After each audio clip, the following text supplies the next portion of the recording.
Welcome to Judgment Day by the Mirror Guy. This is going to be a series of videos where I critique the riding of other vloggers.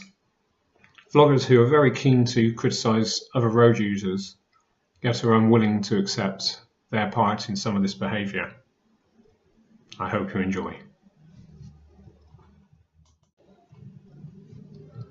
For the first video in this series, I'm going to critique a video by CycleGaz called Red Light Jumping Silly Cyclist Doesn't Like Me Holding a Line.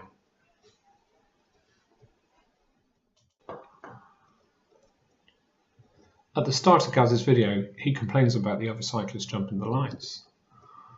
But Gaz himself starts on the red-amber phase. Now red and amber in the highway code means stop. So if you pause Gaz's video at 10 seconds, you can still see that the lights are on red and amber, yet his back wheel is already a metre past the stop line.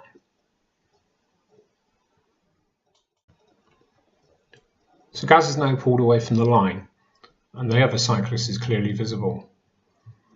For some reason, Gaz thinks it's a good idea to undertake this cyclist, and then swerve across his path at 14 seconds.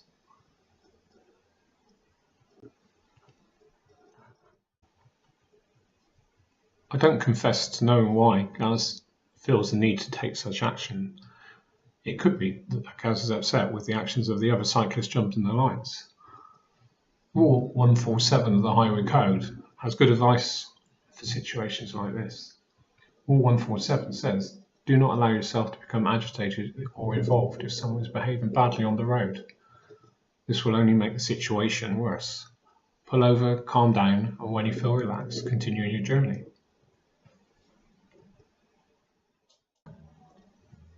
In Gaz's description, he complains about the cyclist using the left-hand lane to turn right.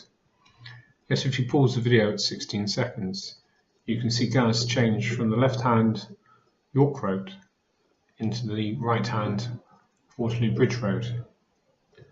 The actions of the cyclist to use the left-hand lane, I believe, is correct, because if you look at the video further on, you can actually see that there is a dedicated bus and cycle lane that I believe the cyclist has correctly used, as did the cyclist following. At 23 seconds, we see Gaz swerve from Waterloo Bridge Road into the bus lane. In doing so, he cuts across the path of the cyclist yet again. So this is now the second time he's cut into the path of this other cyclist. At 25 seconds, he then changes back into Waterloo Bridge Road again. This is so that he can avoid the van that's beginning to turn in front of him.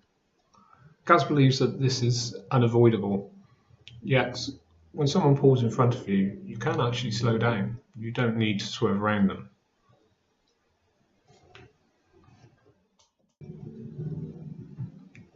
Gaz now swerves again from Waterloo Bridge Road back into the bus lane. This time, not only does he change lanes, but he then cuts right across to the inside of that lane. This is the third time now that Gaz has actually cut across the path of this cyclist.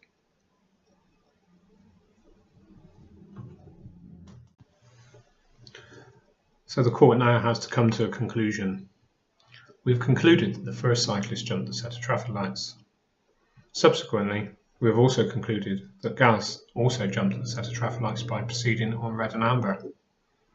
Gaz is also guilty of cutting up the other cyclist 3 times, and his most heinous crime is setting a bad example by being a poor role model in these situations.